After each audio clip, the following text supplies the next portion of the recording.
The weirdest box on this mortgage application is not income. It is not credit score. It is the little required field that says confirm date and time of death. You are 27, perfectly healthy. Your government-verified death timestamp says you have 83 years left. Honestly, fantastic numbers. The banker should be thrilled. Instead, they pause like the spreadsheet just saw a ghost. Because in this alternate world, everybody knows exactly when they will die. Not vaguely, not someday. Down to the minute. It is verified, recorded, and just official enough that banks, hospitals, employers, dating apps, and your aunt at dinner all feel entitled to ask about it. At first, this world seems weirdly efficient. Banks love long-timers.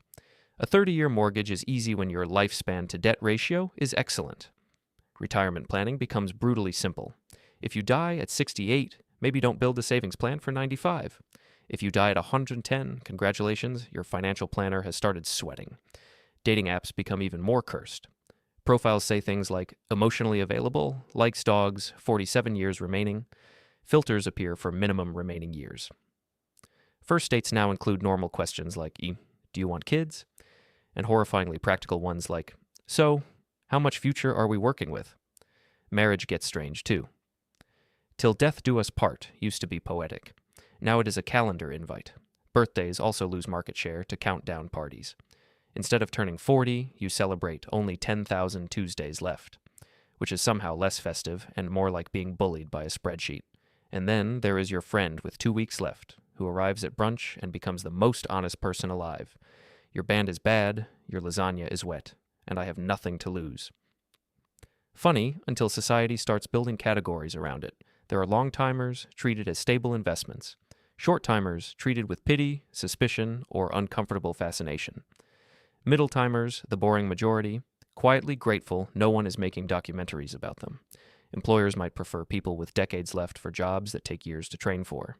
Landlords might price leases around remaining time. Politicians might campaign to voters with long futures.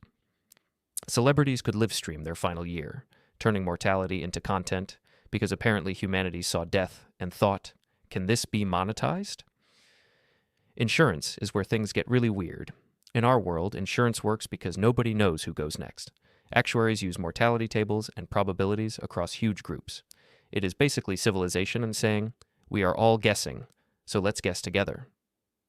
But exact death dates would turn probability into arithmetic. Life insurance stops being insurance and becomes a scheduled payout. Healthcare, pensions, annuities, loans, all these systems would stop asking what might happen, and start asking, what does the timestamp say? And that is the midpoint of the weirdness, because after a while, the strange part is not that people know when they die, it is how much of normal life depended on them not knowing. Psychology suggests that when people feel time is limited, their priorities can shift.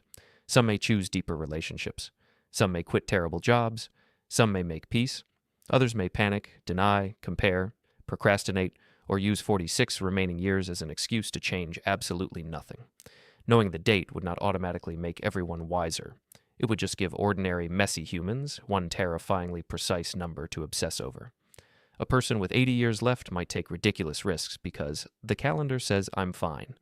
A person with 8 months left might become generous, angry, spiritual, private, or just keep going to work because routine feels like a handrail. This is the perspective flip. Knowing your death date would not just tell you when life ends, it would turn the rest of your life into a countdown with paperwork. And maybe that is the real rabbit hole. Uncertainty might be the invisible glue holding civilization together. Insurance, retirement, medicine, ambition, romance, religion, politeness, even the phrase, maybe later, all depend on a foggy future. Not knowing lets us treat each other as unfinished stories, not visible deadlines. So we return to the mortgage form: income, credit score, employment history, confirmed date of death. At the beginning, that final box seemed like the weird part. But maybe the scarier thing is what happens after it is filled in. Everyone starts treating the number like it explains the whole person. And maybe the open squares on the calendar are not empty because we lack information. Maybe they are empty because that is where choice lives. If you want more strange worlds with one impossible rule changed, subscribe.